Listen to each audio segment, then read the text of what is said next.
Hey guys, welcome to a new tutorial. Today we'll talk about the close grip bench press for triceps. So you have kind of three ways to do the lift. First, you can use the bench block if you're training on your own without training partner. Other option is to use the actual bench block, the wood one. They come in different height. These are much better because they can provide you with more variation in the same set. So you can start with the lower one. You get tired, you go with a bigger block, but you need a training partner. The last one is you can use actually the rack safety pin. This is the west side type. So you have 1 inch spacing. That's why they have this 1 inch spacing. So you can check where you want to stop. But this variation will be more hard than the block. The block you have a giveaway, so you can actually go down a little bit more and then press. With the dead stop, the bar will stop there and then you have to re-engage again. Same as doing a box squat or floor press. Now with these blocks, you're gonna have to be careful. Like this is Chinese one, it's not a good quality, so you can see it a little bit flimsy. This is a better quality one, more rigid. If you're going really heavyweight, I would suggest using get a partner and use a wood one because this is much safer. Now with this lift, we like to use the accommodating resistance, which is chains or bands.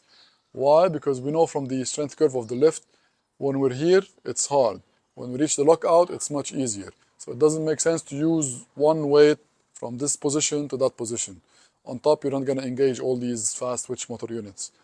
While when you put the bands or the chains, when you press more up, the resistance is increasing, so you need to fight more up with the weight. Now hand placement on the bar for the close grip. It's called close grip bench, so you're gonna go actually closer than your bench press, but we're all different frame and different size, so you're gonna go with what suits you better.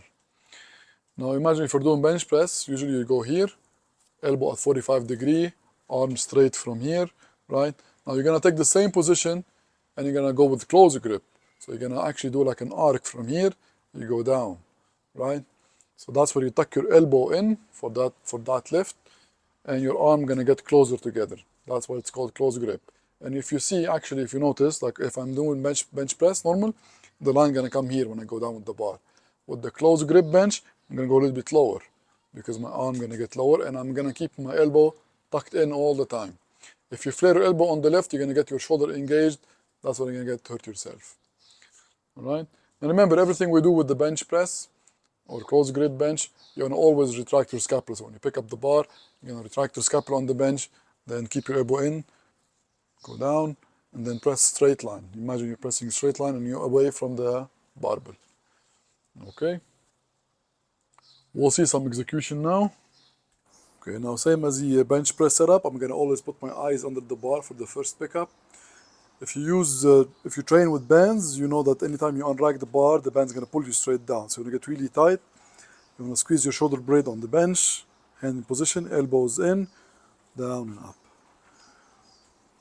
From here, pick up the bar, shoulder blade on the bench, keep your elbows tucked in.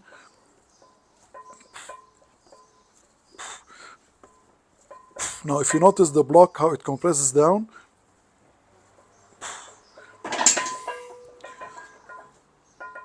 the foam block is not a rigid material, so anytime you're here, it compresses a little bit.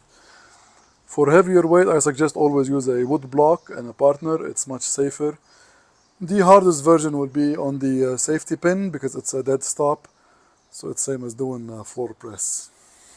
Thanks for watching and see you in the next tutorial.